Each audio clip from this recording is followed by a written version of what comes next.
এতেকাফের রুহানিয়ত, রূহ হলো কেমন যেন এতেকাফকারী বান্দা সে আল্লাহর দরবারে দুনিয়ার সব কিছু ছেড়ে এসে পড়ে গেল। দুনিয়ার মানুষের কাছে যদি কিছু চায়, কিছু না কিছু পায়, ঠিক না বেঠিক? আল্লাহ পাক রব্বুল আলামিনের কাছে চাইলে আল্লাহ দেন না? হ্যাঁ হ্যাঁ, সবাই বলেন দেন দেন। এতেকাফ করতে আসলো যারা এতেকাফকারী, এদের দাম এত বেশি কেন? এরা দুনিয়ার সব কিছু ছাইরা কেমন যেন আল্লাহর বাড়িতে আসছে। সুবহানাল্লাহ। এত ফজিলত, তার কারণটা কি? একটা কারণ তো আছে। বুঝো না, এটা আল্লাহর ঘর। তো আল্লাহর ঘরে যে ব্যক্তি এসে বসে গেল, সে কেমন যেন জিওয়ারুল্লাহ, আল্লাহ তাআলার প্রতিবেশী হয়ে গেল। সুবহানাল্লাহ। আল্লাহর পরিবার, আল্লাহ তাআলার প্রতিবেশী। নাম্বার 2, এই ব্যক্তি মুখে না বললেও দিলটা তার এমন কেমন যেন আল্লাহকে বলতেছে, আল্লাহ তুমি আমার আর কেউ নাই, তোমাকে পাওয়ার জন্য আমার যত আপনজন আছে সব ছেড়ে দিলাম। সুবহানাল্লাহ। সবাইকে ছেড়ে দিস তোমাকে পাওয়ার জন্য। আমরা এমন নিয়ত করছি তো ইনশাআল্লাহ। গত কয়েক বছর যাবত এশার নামাজের পরে এমনি তো আপনারা ক্লান্ত থাকেন, এরপরে লম্বা তারাবির পরেও আমরা একটা আমল, মূলত এই আমলটা এতেকাফ মুতাকিফিন যারা, ওনাদেরকে সামনে রেখে চালু করা। বাকি বাহিরের মানুষ কালকে থেকে যারা বসছেন, কোয়েন না আমরা লেগে যখন না আমরা গেলাম গা, বসলে ক্ষতি নাই তো? হ্যাঁ, লাভ আছে তো। এখানে হাদিসের মজলিস, দর্সে হাদিস বলে এই মজলিসটাকে। একটা কিতাব আমার সামনে থাকে, যদিও আজকে নাই, কালকে থেকে থাকবে। অতীতে আপনারা দেখছেন ইয়া লম্বা বড় একটা কিতাব, মিশকাতুল মাসাবিহ। আমাদের হাদিসের গ্রহণযোগ্য কিতাবগুলোর মধ্য থেকে একটা কিতাব হলো মিশকাতুল মাসাবিহ। মাসাবিহুস সুন্নাহ একটা কিতাব, ওই কিতাবটাই পরিমার্জন সংস্করণ নতুন করে ওই কিতাবের মধ্যে আরো কিছু হাদিস সংযোজন করে, কিছু কাজ সুন্দর করে কিতাবটাকে বিন্যস্ত করে নতুন করে ছাপাইছেন। নাম দিছেন মিশকাতুল মাসাবিহ। কিতাবটা এত গ্রহণযোগ্য, এক জামানায় দাওরা হাদিস হওয়ার আগে মিশকাত পাশ করলে মানুষ আলেম হয়ে যেত। এক জামানায় প্রায় 700 বছর যাবত এই কিতাবটা, 700 না 900 বছর যাবত এই কিতাবটা তালিম হচ্ছে। এটার শিক্ষা কার্যক্রম পাঠ্য তালিকায় অন্তর্ভুক্ত। এই কিতাবটা এত গ্রহণযোগ্য একটা কিতাব, আর হবেই না কেন? এই কিতাবের মূল যিনি, মাসাবিহুস সুন্নাহর লেখক যিনি, আল্লামা বাগাবী রাহমাতুল্লাহ আলাইহি, উনি আল্লাহর রাসূল সাল্লাল্লাহু আলাইহি ওয়াসাল্লামকে স্বপ্ন দেখছেন মাত্র 70 বার। সুবহানাল্লাহ। এত মকবুল মানুষ ছিলেন, এজন্য ওনাদের লেখাটা গ্রহণযোগ্য। ওই ব্যক্তির আমল গ্রহণযোগ্য যে ব্যক্তির আমল রাসূল করিম সাল্লাল্লাহু আলাইহি ওয়াসাল্লামের সাথে মিলে। ওই ব্যক্তির কথা গ্রহণযোগ্য যে ব্যক্তির কথা রাসূল করিম সাল্লাল্লাহু আলাইহি ওয়াসাল্লামের সাথে মিলে। সুবহানাল্লাহ। ওই হাদিসের কিতাব থেকে কিছু হাদিস আপনাদের সামনে পড়া হয়। কোরআনের ক্লাস তো সারা বছরই আপনারা করেন। হযরত শাহ কাশ্মীরি রহমতুল্লাহ আলাইহি বলেন, যেখানে হাদিসের ক্লাস হয় ওই জায়গা থেকে মদিনাতুর রাসূল সাল্লাল্লাহু আলাইহি ওয়াসাল্লাম পর্যন্ত, সবাই পড়েন একবার সাল্লাল্লাহু আলাইহি ওয়াসাল্লাম, রাসূলের রওজায়ে আতহার পর্যন্ত যেখানে হাদিসের দর্শ হয়, ওখান থেকে একেবারে রাসূলের রওজায়ে আতহার পর্যন্ত একটা কানেকশন হয়ে যায় পয়গম্বরের সাথে। তো আমরা যে এখন বসছি না, এই যে এখানে, এটা হাদিসের ক্লাস। এই হাদিসের ক্লাসে বসছি, আমাদের এটা একদম রওজায়ে আতহার পর্যন্ত এই মজলিসের খবর ডাইরেক্ট হইতেছে। মুহাদ্দিসিনে কেরাম বলেন, হাদিসের ক্লাসের ছাত্র যারা, এরা কেমন যেন রাসূলের রূহানি সাহাবী। সুবহানাল্লাহ। আল্লাহর পয়গম্বর সাহাবীদের সামনে হাদিস বয়ান করতেন, ওই হাদিসগুলোর আলোচনা হয়। আমরা কেমন যেন রাসূলের রূহানি সন্তান। সুবহানাল্লাহ। মজলিসটা অনেক দামি না কম দামি? আল্লাহ এর মূল্যায়ন করার তৌফিক দেন, বলেন আমিন। এই বছর আমার জেহেনে আসছে, এক বছর দোয়া সম্পর্কে বিভিন্ন হাদিসের আলোচনা হয়েছে, এক এক দিন এক একটা হয়। এই বছর আমার নিয়তে আসছে আমরা কিছু আমল শিখবো হাদিস থেকে। যদি দৈনিক একটা করে আমল শিখি তাহলে 10 রাত, আজকের রাত সহ আমাদের সামনে 10 রাত। কয় রাত? 10 রাত। শনিবার দিন ঈদই বধু করে তো ঘোষণা হয়ে গেছে ইনশাআল্লাহ। রোজা 30টাই হইব, শনিবার দিন ইনশাআল্লাহ ঈদ করবেন। তাহলে আমাদের সামনে রাত কয়টা আজকে সহ? 10টা। 10 রাত আছে। এই 10 রাতে যদি 10টা আমলও আমরা শিখি হাদিসের আলোকে, লাভ হবে না ইনশাআল্লাহ? আল্লাহ তাআলা আমাদেরকে শিখার তৌফিক দান করেন, বলেন আমিন। তাহলে হাদিস থেকে আমরা কিছু আমল শিখবো। আমল তো কতই আছে, কোন ধরনের আমল শিখব? এমন কিছু আমল শিখবো যে আমলগুলো সহজ, যে আমলগুলোর সাথে কম বেশি আমরা সবাই পরিচিত। তো লাভটা হলো এই আমলগুলো করলেই গুনাহ মাফ হয়ে যায়। এত আস্তে সুবহানাল্লাহ বললেন আপনারা? তারাবি পড়েছে হাফেজ সাহেবরা, আপনাদের তো দুর্বলতা নাই, আপনারা জোরে জোরে কইবেন আল্লাহু আকবার। এখন তো খাওয়ার সময়, ইফতারিতে তো খাওয়া যায় না, মূল খাওয়াটা তো হয় এখন না, 15-20 মিনিট। সহজ আমল সব বেশি, কিছু কিছু আমল আছে। তাহলে আমরা এই মজলিসটা একটা নাম দিয়ে দিই, এই মজলিসে যে আমলগুলোর আলোচনা হবে, যে আমলে গুনাহ ঝরে, যে আমলে গুনাহ ঝরে, আমরা প্রতিদিন শিখব কোন আমলে গুনাহ ঝরে। হাদিস এর কিতাবগুলো পর্যালোচনা করলে, আমি গত বছর, তার আগের বছর আমার কাছে একটা ছাত্র পড়ছে, এর আগের বছরও। হাদিস পড়ানোর বয়স তো 10 বছর হয়েই গেল। তো এদেরকে বলি আমি প্রতি বছর যে আমি যখন হাদিস পড়াই, তো তোমরা মিশকাত পড়াই, তিরমিজি পড়াই, বুখারি পড়াই, অনেক কিতাবই তো থাকে। সেই কিতাবগুলোর মধ্যে যখন আমি পড়াই, যে হাদিসগুলো গুনাহ মাফের সাথে সম্পৃক্ত, এই হাদিসগুলো মার্ক করো, ছাত্রদেরকে বলি। তো গত বছরের আগের বছর একটা ছাত্র আগ্রহের সাথে, আগের বছরও কিছু কিছু করে, এরপরে আর করে না। তো এর আগের বছর পাবন্দির সাথে ছেলেটা, আলহামদুলিল্লাহ, আমি যখন পড়াইছি বলছি লেখো, এটা লিখছে। এইভাবে অনেকগুলো আমল, প্রায় 100টা আমল এমন আছে যে আমলগুলো সহজ, কিন্তু করলে আল্লাহ গুনাহ মাফ করে দেয়। আজকে একেবারে পরিচিত একটা আমল, প্রথম দিন সহজ একটা আমল বাড়িতে নিয়ে যায়। আমলটার নাম হলো ওযু। সুবহানাল্লাহ। ওযু কে করে না?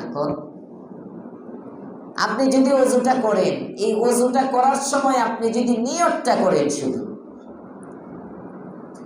যে আহারে আমি ওযুটা করতেছি, আল্লাহ যেন আমার জিন্দেগির গুনাহগুলো মাফ করে দেয়, তাহলে আপনার কবিরা গুনাহগুলো আল্লাহ মাফ করে দিবে। নিয়ত ছাড়া তো সগীরা গুনাহ মাফ হয়ে যায় ওযু করলে। আল্লাহর পয়গম্বরের সাহাবী হযরতে উসমান ইবনে আফফান, হযরতে আবু হুরায়রা, হযরতে উকবা ইবনে আমির, বিভিন্ন সাহাবীর থেকে ওযুর ফাজাইল সম্পর্কিত হাদিস আসছে। ওযু এমন একটা আমল, ওযু এই আমলটার দ্বারা শয়তান দূরে সরে। ওযুর দ্বারা শয়তান দূরে যায়। এক রিওয়ায়াতের মধ্যে আসছে, আল্লাহর রাসূল বলেন, এই শোনো, রাগ গোসা এটা শয়তানের পক্ষ থেকে হয়। ইন্নাল গাযাবা মিনাশ শায়াতিন, রাগ হয়, মানুষ যে গোসা করে, রাগ করে, এটা কার পক্ষ থেকে? শয়তানের পক্ষ থেকে রাগ উঠে, চোখ লাল হয়ে যায়, মেজাজ গরম হয়ে যায়, খিটখিটে হয়ে যায়, কয় ধরলাম। এই যে হালত কার পক্ষ থেকে? আল্লাহর রাসূল বলেন, তো যখন তোমার রাগ হয় তখন তুমি ওযু করো, ওযু করলে তোমার গোসা ঠান্ডা হয়ে যাবে। সুবহানাল্লাহ। তার মানে কি?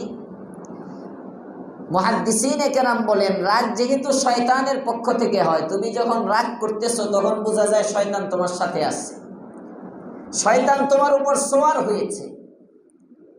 যেই তুমি ওযু করলা শয়তান তোমার থেকে দূরে সরে গেছে, এই জন্য রাগ থেমে গেছে। সুবহানাল্লাহ।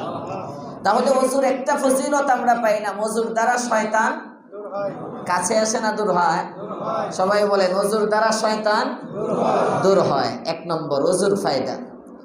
ওযুর একটা ফায়দা হলো, যে ব্যক্তি ওযু করে, ওযুর দ্বারা, এক রিওয়ায়াতের মধ্যে আসছে, বুখারীর রিওয়ায়াত এটা, শয়তান ঘুমন্ত ব্যক্তির মাথার কাছে এসে 3টা গিরা দেয়। কয়টা? 3টা গিরা দেয়। আরো রকতার সময়, প্রতিটা গিরার সময় সে বলে, এই অনেক লম্বা রাত, ঘুমা ঘুমা। তো বান্দা যখন ঘুম থেকে ওইটা তাসবিহ পড়ে তখন একটা গিরা খুলে যায়। বান্দা যখন ওযু করে তখন দ্বিতীয় গিরা খুলে যায়। ওযু করার সাথে সাথে আরেকটা গিরা খুলে। আর বান্দা যখন ওযুর পরে নামাজে দাঁড়ায় যায় তখন 3টা গিরা তার খুলে যায়। সুবহানাল্লাহ। তাহলে ওযুর আরেকটা ফায়দা আমরা পাইলাম, ওযুর দ্বারা শয়তানের বন্ধন থেকে রক্ষা পাওয়া যায়। সুবহানাল্লাহ। প্রথম পাইলাম ওযুর দ্বারা শয়তান দূর হয়। 2 নম্বর পাইলাম ওযুর দ্বারা, বলেন শয়তানের বন্ধন খুলে, বাঁধন খুলে, শয়তানের বাঁধন থেকে মুক্তি পাওয়া যায়। 2, কষ্ট হইতেছে আপনাদের? 3 নম্বর, আল্লাহর পয়গম্বর বলেন, কোন ব্যক্তি যদি ওযু করে, রাসূল করিম সাল্লাল্লাহু আলাইহি ওয়াসাল্লাম বলেন, ইসবাগুল ওযু আলাল মাকারিহ, যে ব্যক্তি কষ্ট হয় যখন, তখনও ওযু করে। মনে করেন শীতের সময় ওযু করতেছে, একজনের পেটে সমস্যা, যতবার ইস্তেনজা করলো ততবার ওযু করলো। সহজ না কঠিন?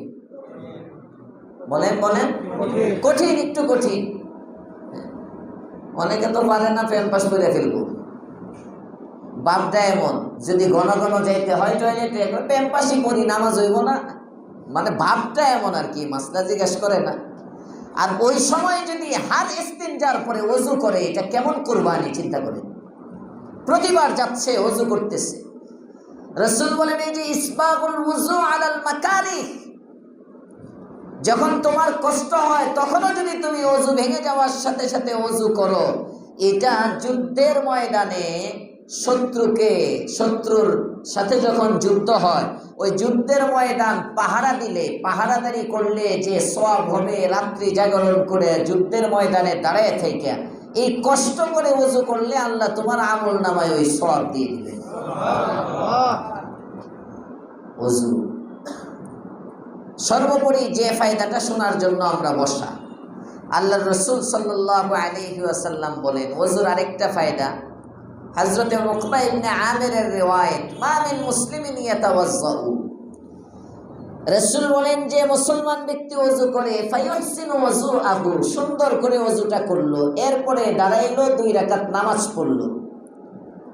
নামাজটা এমন, মুকবিলুন আলাইহিমা বিকলবিহি ওয়া ওয়াজহিহি, কিবলার দিকে তার চেহারাটাও কিবলামুখী, তার দিলটাও কিবলামুখী। সুবহানাল্লাহ। আল্লাহর দিকে মুতাওয়াজ্জি অবস্থায় 2 রাকাত নামাজ পড়লো ওযুর পরে। আল্লাহর পয়গম্বর বলেন, এই 2 রাকাত নামাজ এমন, ইল্লা ওয়াজাবাত লাহুল জান্নাহ, এই ব্যক্তির জন্য জান্নাত ওয়াজিব হয়ে গেল। আমলটা কিন্তু সহজ। ওযু, আমলের নাম ওযু। সবাই বলেন, আমলের নাম ওযু। সবাই কিন্তু ওযু করি, ওযু করে না এমন কোনো মুসলমান নাই, সব মুসলমান ওযু করে। তো ওযুর সাথে যদি 2 রাকাত নামাজ পড়ে ফেলেন, ওযুটা যখন করলেন, ওযুর পরে নিষিদ্ধ ওয়াক্ত যদি না হয় 2 রাকাত নামাজ পড়েন, নিয়ত করলাম ইনশাআল্লাহ। কারা কারা করি নাই দেখি, করছেন? সবাই করছে ইনশাআল্লাহ। আজকে থেকে ওযুর পরে 2 রাকাত নামাজ পড়েন। আপনি দোকানে থাকলে যদি কথার কথা ওযু করেন, আপনি দোকানে একটা মুসল্লা রাখেন বা এক জায়গায় পড়ে ফেলেন। ওযুর পরে 2 রাকাত নামাজ পড়লে রাসূল বলতেছেন, যে ব্যক্তি ওযুর পরে 2 রাকাত নামাজ পড়বে, ইল্লা ওয়াজাবাত লাহুল জান্নাহ, তার জন্য জান্নাত ওয়াজিব হয়ে যাবে। সহিহ বুখারীর riwayat, আপনারা জানেন প্রসিদ্ধ ওয়াজ, এই ওয়াজ অনেকদিন করছি, শুনছেন। হযরত বেলাল হাবশী কালো, রাসূল করিম সাল্লাল্লাহু আলাইহি ওয়াসাল্লাম মেরাজে গেছেন। মেরাজ থেকে এসে বলতেছেন, কিরে বেলাল, দুনিয়ায় যেমনি তুই আমার সামনে চলস, জান্নাতেও তো আমি তোকে আমার সামনে দেখতে পেয়েছি। সুবহানাল্লাহ। মারিফতি দেখা, এটা বাহ্যিক দেখা না। তোর কদমের আওয়াজ পাইলাম জান্নাতে। জিবরাইলকে জিজ্ঞেস করলাম, আমার সামনে আওয়াজ হইতেছে, কে হাঁটতেছে? জিবরাইল বলে, আপনার সাহাবী বেলাল হাঁটতেছে। সুবহানাল্লাহ। জমিনেও বেলাল সামনে সামনে চলতো, জমিনেও বেলাল সামনে সামনে চলতো। রাস্তা আগায় দেওয়ার পদ্ধতি সামনে। এখন তো হুজুরের 2 পাশে চলে, জানে না তরিকা। পিসা হুজুরের আগায় দিতে যায়, 2 পাশে যায়, রাস্তা ব্লক করে না, একজন সামনে থাকবে। সামনে বেলাল হাবশী রাদিয়াল্লাহু তাআলা আনহু রাসূলের রাহবর ছিলেন। রাসূল যেখানেই যাইতো বেলাল আগে আগে চলতো। এই যে দুনিয়ায় পয়গম্বরের আগে চলতো, জান্নাতেও নবী দেখতেছেন আমার আগে কে যেন চলতেছে। জিবরাইলকে জিজ্ঞেস করেন, জিবরাইল, আমার আগে চলে কে?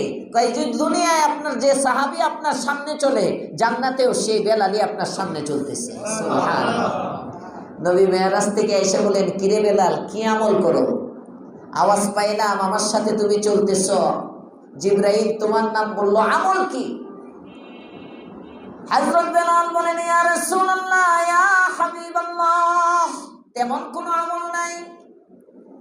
একটা আমল, আপনি যেদিন বলেছিলেন পয়গম্বর ওযুর পরে 2 রাকাত নামাজের কথা, ওই যে আপনি নবীর জবানে মুবারক থেকে এই আমলের বর্ণনা শুনেছিলাম গো পয়গম্বর। এরপর থেকে অদ্যাবধি পর্যন্ত ওযু করি, নামাজ পড়ি না। আমি বেলালের এমন হয় না, যখনই ওযু করি তখনই 2 রাকাত নামাজ আদায় করি। আল্লাহর পয়গম্বর বলেন, এই আমলটা আল্লাহর কাছে এত মকবুল, এই আমলের উসিলায় জান্নাতে তোর পায়ের আওয়াজ পাইছি। সুবহানাল্লাহ। পড়ব ওযুর সাথে 2 রাকাত নামাজ ইনশাআল্লাহ। তাহলে আমাদের এই মজলিসে কিছু হাদিসের মুযাকারা হবে। কয়েকটা হাদিস আমরা শুনলাম। 1 নম্বর শুনলাম, ওযুর দ্বারা শয়তান দূরে যায়। 2 নম্বর শুনলাম, ওযুর দ্বারা শয়তানের বন্ধন থেকে রক্ষা পাওয়া যায়। 3 নম্বর শুনলাম, যদি সব সময় ওযুর সাথে থাকে, সব সময় যদি ওযুর সাথে থাকে, যখন কষ্ট হয় তখনও যদি বান্দা ওযু করে, তাহলে যুদ্ধের ময়দানে পাহারাদারি করলে যে সওয়াব আল্লাহ তাআলা ওই সওয়াব দিয়ে দেন। সুবহানাল্লাহ। 4 নম্বরে আমরা জানলাম, ওযু যে ব্যক্তি করে তার জন্য জান্নাত ওয়াজিব হয়ে যায়। 5 নম্বর হাদিস যেটা শোনার অপেক্ষায় আছি, রাসূলের মেয়ের জামাই হযরত উসমান ইবনে আফফান একদিন নিজে ওযু করে দেখাইছেন, প্র্যাকটিক্যাল ওযু করে দেখাইছেন ওযু কিভাবে করে। প্রথমে কবজি পর্যন্ত 3 বার ধৌত করছেন। হ্যাঁ, আমরা তো ওযু করি কল ছেড়ে দিই।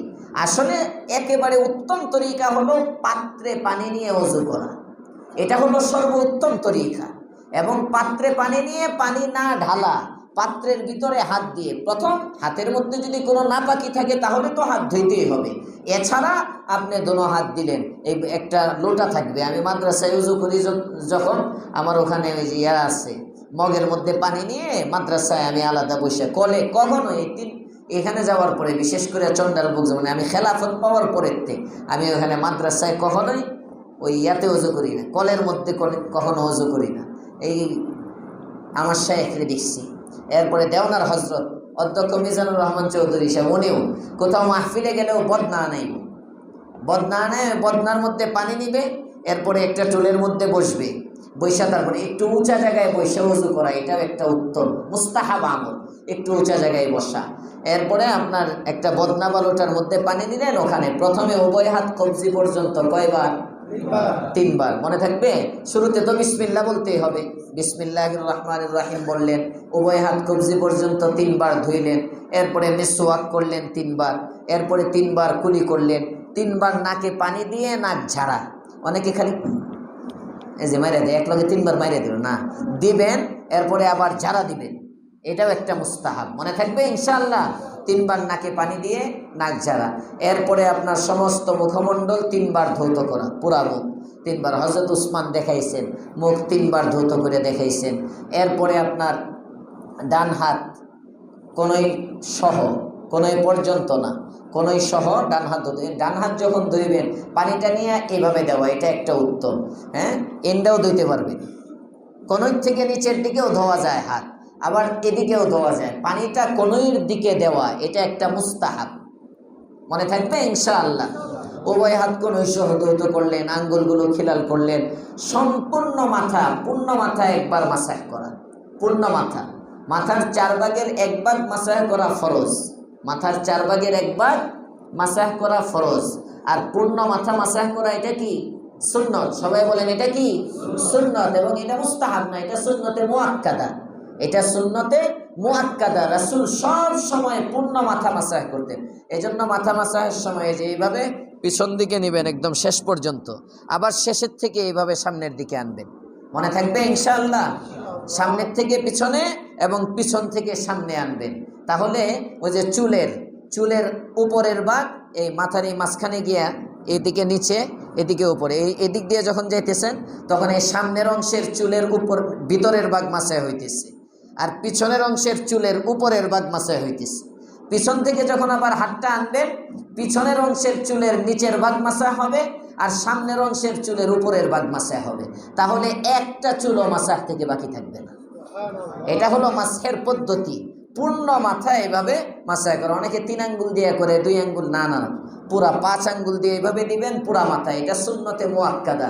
কেউ যদি কন্টিনিউ এটা ছাড়ে, কন্টিনিউ মানে সর্বদাই যদি এইভাবে মাথা মাসাহ না করে, তার প্রত্যেকটা ওযু এমন হয় যে এই ওযুর মধ্যে মাথার কিছু অংশ রয়ে যায়, পুরা মাথা মাসাহ হয় না। একটা হলো প্রতিদিন ওযু করে, হয়তো দিনে 5 বার ওযু করে, 3 বারই মাথা পুরাটা মাসাহ করে, 1 বার ছুটে যায়, সপ্তাহে 1 বার ছুটে যায়, মাসে 1-2 বার ছুটে যায়, ভিন্ন কথা। কিন্তু কেউ যদি এমন করে প্রতিবারই তার ওযুতে মাথার কিছু না কিছু অংশ ছুটে যায়, পূর্ণ মাথা মাসাহ হয় না, কবিরা গুনাহ হবে, কবিরা গুনাহ হবে। ভালো করে মনে রাখবেন মাসআলা।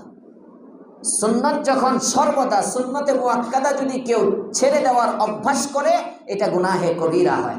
আল্লাহ আমাদেরকে এর থেকে হেফাজত করেন, বলেন আমিন। মাথা মাসাহ করবেন, এরপরে কান মাসাহ করবেন, হ্যাঁ, 2 পা আপনার টাকনু সহ ধৌত করবেন, পায়ের আঙ্গুলি খিলাল করবেন। এগুলো হলো পায়ের আঙ্গুল খিলাল করা, দাড়ি খিলাল করা, এগুলো হলো মুস্তাহাব আমল। গর্দান মাসাহ করা, এগুলো মুস্তাহাব। আমি মোটা সুন্নতগুলো বলছি যেগুলো সুন্নতে মুআক্কাদ। এইভাবে আল্লাহর রাসূল সাল্লাল্লাহু আলাইহি ওয়াসাল্লামের সাহাবী হযরত উসমান, উনি ওযু করে দেখাইছেন রাসূল কারীম সাল্লাল্লাহু আলাইহি ওয়াসাল্লামের সাহাবীদেরকে, দেখায়া পরে বলতেছেন, এই শোনো, আল্লাহর রাসূল সাল্লাল্লাহু আলাইহি ওয়াসাল্লাম বলছেন, কি বলছেন? কয় এই যে আমি ওযু করলাম, কয় ইন্নী রাআইতু রাসূলুল্লাহি সাল্লাল্লাহু আলাইহি ওয়াসাল্লামা তাওয়াজ্জা মিসলা উযুই হাযা, এই যে আমি যেভাবে ওযুটা করেছি এইভাবে আমি রাসূলকে ওযু করতে দেখেছি, আমি রাসূলকে দেখলাম, রাসূল এইভাবে ওযু করলেন, আপনারাও কেমন যেন দেখলেন, ধরে নেন। আমি যে বর্ণনাটা দিলাম এখন ধরে নেন কেমন যেন ওযুর পদ্ধতিটা আপনাদেরকে দেখানো হইলো। মাথাটা তো দেখাইলাম, পানি নাই, দেখা মুখে। হযরত উসমান পুরো ওযু করে দেখাইছেন, দেখে বলতেছেন, ইন্নী রাআইতু রাসূলুল্লাহি সাল্লাল্লাহু আলাইহি ওয়াসাল্লামা তাওয়াজ্জা মিসলা উযুই হাযা, আমি রাসূলকে দেখেছি আমার এই ওযুর মতো ওযু করতে, ওযু করে সুম্মা ক্বালা, এরপরে রাসূল বলেছেন, মান তাওয়াজ্জা হাকাযা, এই যে আমি ওযুটা করলাম, এমন ওযু যে ব্যক্তি করবে, গুফিরা লাহু মা তাকদ্দামা মিন যামবি, তার জিন্দেগীর সব গুনাহ আল্লাহ মাফ করে দিবেন। ইনশাআল্লাহ আমরা ওযুর ইহতিমাম করব তো ইনশাআল্লাহ। তাহলে ওযু হইলেই গুনাহ মাফ হইব না, ওযুটা ওযুর মতো হইতে হবে। তাওয়াজ্জা মিসলা উযুই, হযরত উসমান কি বলেন, রাসূল ওযু করে এরপরে দেখাইছেন যে আমার এই ওযুর মতো ওযু যার হবে। তাহলে আমাদের ওযুর দ্বারা গুনাহ মাফ হবে কখন? আমাদের ওযুটা রাসূলের ওযুর সাথে মিলবে যখন। আল্লাহ আমাদের সকলকে সুন্নাত মোতাবেক ওযু করে গুনাহমুক্ত জীবন যাপনের তৌফিক দান করেন, আমিন। ওয়া আখিরু দাওয়ানা আলহামদুলিল্লাহি রাব্বিল